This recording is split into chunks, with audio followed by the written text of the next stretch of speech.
The words hit me like a cold wind on a summer day.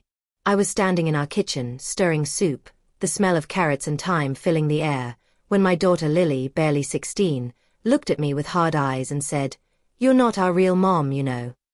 Her brother, Ethan, nodded, his arms crossed, his 12-year-old face set like stone. The room went quiet, except for the soft bubble of the pot and the rain tapping the window outside. I forced a smile, my heart twisting, and said, "I know, sweetheart, but I love you both so much."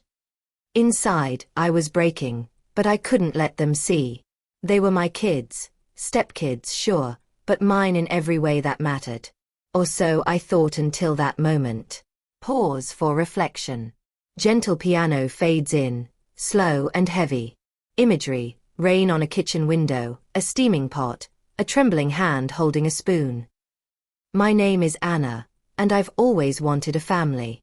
Growing up in a small town, our house was loud with love. Mom baking bread, Dad telling stories, my 2 brothers wrestling in the yard. We weren't rich, but we had each other, eating dinners around a worn wooden table, laughing over silly things. I dreamed of my own kids someday, a home full of warmth like that. I met David when I was 30, at a community picnic. He was a widower, 40, with 2 kids, Lily, 8, and Ethan, 4. His wife, Sarah, had passed from cancer 2 years before, leaving a hole in their lives. David was kind, with tired eyes and a gentle laugh. We talked over lemonade, and I felt a spark, something soft and real. We dated slowly. He was careful, protective of his kids. I met them a few months in, at their house, a cozy place with toys scattered and photos of Sarah on the walls. Lily was shy, clutching a doll. Ethan was curious, asking if I liked dinosaurs. I did, and we bonded over plastic T-Rexes. David and I married a year later, in a quiet garden ceremony. I wore a simple dress, Lily held my hand, Ethan carried the rings. We moved into their house, keeping Sarah's photos up for the kids. I wanted them to feel safe, loved, not like I was replacing anyone. Being a stepmom was new, scary, but beautiful. I learned to braid Lily's hair, helped Ethan with homework, read bedtime stories. We'd bake cookies, flour dusting the counter, their giggles filling the air. David would hug me after, whispering, "You're amazing with them." I felt like I belonged. Lily called me Anna at first, Ethan too. I didn't push for Mom. I wanted it to come naturally. Sometimes, Lily would draw pictures of us as a family, me included, and my heart would swell. Ethan once hugged me tight, saying, "You make the best pancakes." Those moments were everything. David worked long hours as a mechanic. I was a librarian, organizing story times for kids, coming home to make dinners. Life felt full, school plays, soccer games, family movie nights. I thought we were building something strong.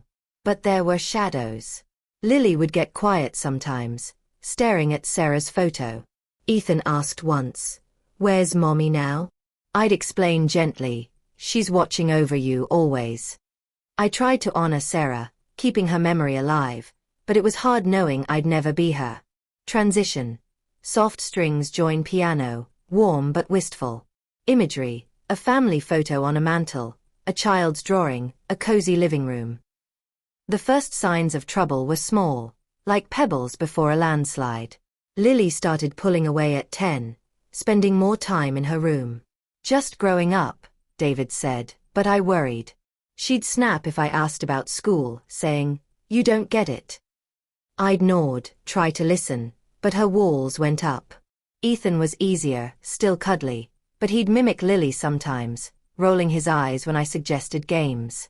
I'd smile, keep trying, board games, park trips, but the air felt heavier. David was busy, often at the shop late, so I handled most parenting. I felt like I was failing. One evening, I found Lily crying over a photo album, pictures of Sarah holding her as a baby. I sat beside her, quiet. "I miss her," she whispered. "I know, sweetheart," I said, touching her shoulder. She pulled away, saying, "You wouldn't understand." It stung, but I let it go. School events were tough. Lily's friends had moms who'd known them forever. I'd cheer at her choir concerts, but she'd barely look at me. Ethan's soccer games were better, he'd wave, but afterward, he'd talk about how Mom used to bring oranges. I'd nod, smile, but feel like an outsider. David tried to help. "They love you, Anna," he'd say, hugging me. But he didn't see the small rejections, the way Lily's eyes hardened when I corrected her, or how Ethan stopped hugging me as much. I kept trying, packing lunches, helping with projects, but it felt like pushing a boulder uphill. By the time Lily was 14, the distance grew. She'd spend weekends at her grandparents', Sarah's parents. They were kind to me, but their house was a shrine to Sarah. Lily came back quieter, colder. Ethan, now 10, started asking about his mom more. Did she like to read? He'd ask. I'd share what I knew, but it wasn't enough. One night, over dinner, I suggested a family camping trip. Lily rolled her eyes. "Why do we have to do stuff with you?" she said. David frowned, said, "Lily, that's not fair." But she stormed off, and Ethan followed. I cleared plates alone, the sink water hiding my tears. I tried talking to David.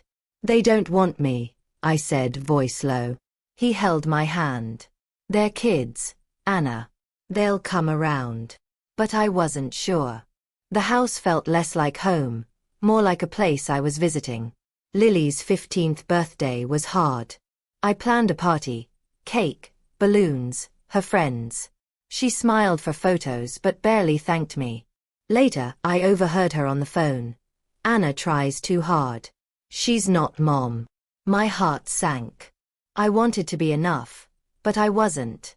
Ethan started echoing her. He'd push my hand away when I ruffled his hair, saying, "Don't." I'd laugh it off, but it hurt. I started doubting myself. Was I too pushy? Not enough. I lay awake nights, wondering how to reach them. Transition. Piano slows, strings deepen with tension. Imagery, a half-eaten cake, a closed bedroom door, rain starting outside. It all broke open one fall evening when Lily was 16 and Ethan 12. I was making soup, the kitchen warm, David at work. The kids were at the table, homework spread out. I'd asked Lily about a test, trying to connect. She sighed, loud and sharp. "Why do you always ask me stuff?" she snapped. I paused, spoon in hand. "I just want to know how you're doing," I said softly. Ethan looked up, his pencil still. Lily's eyes flashed. "You're not our real mom, you know," she said, voice cold. Ethan nodded. "Yeah, you're not." The words were a knife. The room spun, the soup bubbling too loud. I forced a smile, my hands shaking.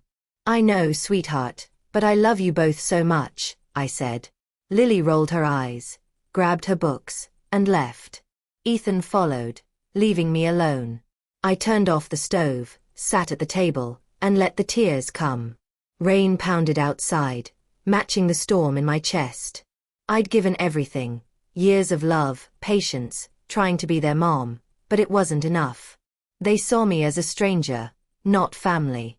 David came home, found me crying. "What happened?" he asked, kneeling beside me. I told him, voice breaking. He hugged me, said, "They didn't mean it." But I saw doubt in his eyes. He talked to them, but they stayed in their rooms, silent. That night, I lay awake, replaying their words. I thought of Sarah's photos, their memories of her, how I'd never measure up. I wanted to scream, to beg them to see me, but I didn't. Instead, I decided to step back, to stop trying so hard. Transition. Strings swell, heavy with sorrow. Imagery, a dark kitchen, a cooling pot of soup, rain blurring the window. The days after were quiet, heavy. I stopped pushing for closeness. I made meals, drove them to school, but didn't ask about their day or suggest outings. It hurt, but I needed to protect myself. David noticed, tried to bridge the gap. "Talk to them," he urged. I shook my head. "They need space." Lily and Ethan seemed relieved at first. They'd eat, say thanks, retreat to their rooms. But I saw flickers of confusion in Ethan's eyes, like he missed my questions. Lily was harder to read, her face closed off. I focused on myself for the first time in years. I joined a knitting group, started gardening, found joy in small things. Work was my refuge. Kids at the library loved my story times, their smiles healing me. I'd come home, tend my plants, and feel a quiet strength growing. Months passed. One evening, Ethan came to me, holding a book. "Can you read this with me?" he asked, shy. I nodded, heart lifting. We sat on the couch, reading about dinosaurs, his head leaning on my shoulder. It was small, but it felt like a start. Lily was slower. She'd watch me garden silent, then one day asked, "Can I help?" We planted tomatoes, dirt under our nails, talking about school, not Sarah. It wasn't deep, but it was real. David helped too. He started family nights, movies, pizza. We'd laugh, the kids loosening up. One night Lily said, "Thanks for the pizza, Anna." Her voice was soft, no edge. I smiled, tears in my eyes. I never brought up that night in the kitchen. They didn't either. But I saw changes. Ethan hugged me again. Lily shared a story about a friend. I realized they were grieving Sarah, not rejecting me. They needed time, and so did I. We rebuilt slowly. Family dinners felt warmer, the table full of chatter. I didn't try to be their mom anymore, just Anna, who loved them. That was enough. Transition. Piano lifts gently, strings warm. Imagery, a garden with new sprouts, a family laughing over pizza, a soft sunset. That night in the kitchen taught me something deep. Love doesn't need a title to be real. I wasn't their real mom, but I was theirs in the ways that mattered, through dinners, hugs, quiet moments. Forgiving Lily and Ethan wasn't about words. It was about giving them space to heal, and me too. We're a family now, not perfect, but strong. Lily's in college, calls me sometimes. Ethan still loves dinosaurs, shows me his drawings. I hold those moments close, knowing love bends but doesn't break. The lesson is simple. Love takes time, patience, and letting go of what you can't be. We found our way, and that's enough. Transition. Music swells softly, fades. Imagery, a family table, a garden blooming, a warm smile under stars.